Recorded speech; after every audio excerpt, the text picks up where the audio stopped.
सेनाओं का निरीक्षण करना चाहता है। क्यों पार्थ, क्यों? हे केशव, मैं दोनों सेनाओं का निरीक्षण इसलिए करना चाहता हूँ ताकि मैं ये देख सकूं किसकी मृत्यु के पश्चात धर्म की स्थापना होगी और किसकी मृत्यु के बाद अधर्म की स्थापना होगी। हे केशव, मैं ये जानना चाहता हूँ मुझे इस युग से क्या लाभ होगा। केशव, मुझे क्या लाभ होगा? कर्मण्येवाधिकारस्ते मा फलेषु कदाचन मा कर्म फलहेतुर्भुः मा ते संगोऽस्त्व कर्मणि। अर्थात हे पार्थ, तुम केवल कर्म करो पार्थ, केवल कर्म। न तो कर्म से भागना उचित है, न ही कर्म से फल की इच्छा करना उचित है, क्योंकि जो व्यक्ति कर्म से फल की इच्छा करता है उसका मनोरथ कभी पूर्ण नहीं हो पाता पार्थ, कभी मनोरथ पूर्ण नहीं हो पाता। हे पार्थ, तुम केवल कर्म करो पार्थ, केवल कर्म। यदि तुमने कर्म से फल की इच्छा करी तो तुम्हारी हानि ही हानि है पार्थ, तुम्हारी हानि ही हानि है। हे केशव, मैं इस रणभूमि में उन महान पूजनीय लोगों के साथ लड़ूंगा जिन्होंने मुझे पाल पोस कर इतना बड़ा किया, जिन्होंने मुझे अस्त्र शस्त्र चलाने सिखाए। हे केशव, क्या वो इस युग के पश्चात मेरे साथ होंगे? हे पार्थ, तुम्हारी शरीर तो ज्ञानियों की है पार्थ, पर तुम बातें मूर्खों जैसी कर रहे हो। क्यों पार्थ, क्यों? ज्ञानी नहीं तो आने वाले के लिए शोक करता है, नहीं जाने वाले के लिए। वह नहीं अगत के लिए शोक करता है, नहीं विगत के लिए। हे पार्थ, तुम केवल कर्म करो पार्थ, केवल कर्म। पार्थ, तुम जिसके लिए शोक कर रहे हो पार्थ, क्या वे शोक के योग्य भी हैं? क्या वे शोक के योग्य भी हैं? हाँ पार्थ, यदि वे शोक के योग्य होते तो मैं तुम्हें ये बात कहता ही थी पार्थ, मैं तुम्हें ये बात कहता ही थी। हे केशव, वो जो पूजनीय लोग हैं, अगर मैं उन्हें मारूंगा तो मुझे उनके रक्त से सने में भोग भोगने पड़ेंगे। केशव, मुझे उनके रक्त से सने में भोग भोगने पड़ेंगे। हे केशव, मैं आपका शिष्य हूँ, मैं आपकी शरण में आया हूँ, मुझे शिक्षा दीजिए प्रभु, शिक्षा दीजिए। हे पार्थ, मूल तत्व केवल आत्मा का है, शरीर का नहीं पार्थ। हे पार्थ, आत्मा नहीं कभी मरती है, नहीं कभी जन्म लेती है पार्थ। पार्थ, तुम केवल कर्म करो पार्थ, केवल कर्म। हे केशव, क्या आत्मा सच में अमर है?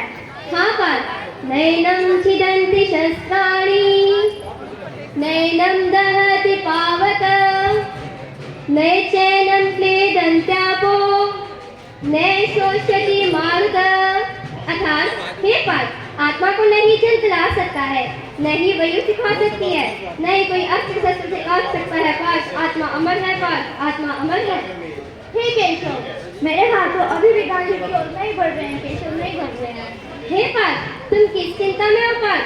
पार्थ, तुम मुझे यह बताओ, तुम हो कौन पार्थ, तुम हो कौन? हे केशव, मैं कुंती पुत्र अर्जुन हूँ। हाँ पार्थ, इसके अलावा? हे केशव, मैं इसके अतिरिक्त क्षत्रिय हूँ। हाँ पार्थ, तुम एक क्षत्रिय हो और तुम्हारा कर्म केवल अधर्म के विरुद्ध लड़ना है पार्थ। यदि आज इस रणभूमि में तुमने कर्म के विरुद्ध अधर्म के विरुद्ध न लड़े तो तुम्हें आगे आने वाली पीढ़ी तुम्हें कायर मानेगी पार्थ, तुम्हें पापी मानेगी पार्थ। यदि आज तुम इस रणभूमि में विजय को प्राप्त होते हो तो तुम्हें स्वर्ग की प्राप्ति होगी पार्थ, और यदि विजय ना हुए तो भी तुम्हें तीनों लोगों का भोग मिलेगा पार्थ। इसलिए तुम केवल कर्म करो पार्थ, केवल कर्म। सुख दुख, लाभ हानि, जय पराजय, इन सबको त्याग कर, इन सबको समान मानकर तुम केवल कर्म करो पार्थ, केवल कर्म। हे केशव, क्या आप इस युग में मेरे साथ होंगे ना? पार्थ, यदा यदा हि धर्मस्य ग्लानिर् भवति भारत अभ्युत्थानमधर्मस्य तदात्मानं सृजाम्यहम्।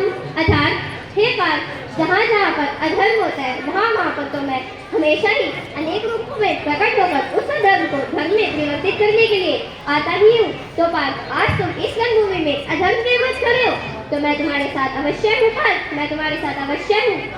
हे केशव, आपने तो मेरी आंखें खोल दी प्रभु, आपने तो मेरी आंखें खोल दी। अब मैं इस युग के लिए तैयार हूँ प्रभु, युग के लिए तैयार। मेरा आशीर्वाद सदैव तुम्हारे साथ है पार्थ। जय श्री कृष्ण।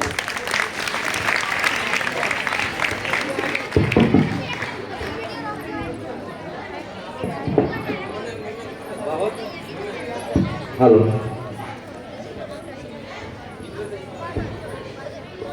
अभी आप लोगों ने श्री कृष्ण अर्जुन संवाद जो कुरुक्षेत्र के ज्योतिषर में श्री कृष्ण जी ने अर्जुन को उपदेश दिया, उसको देखा। बहुत सुंदर प्रस्तुति, एक बार जोरदार तालियां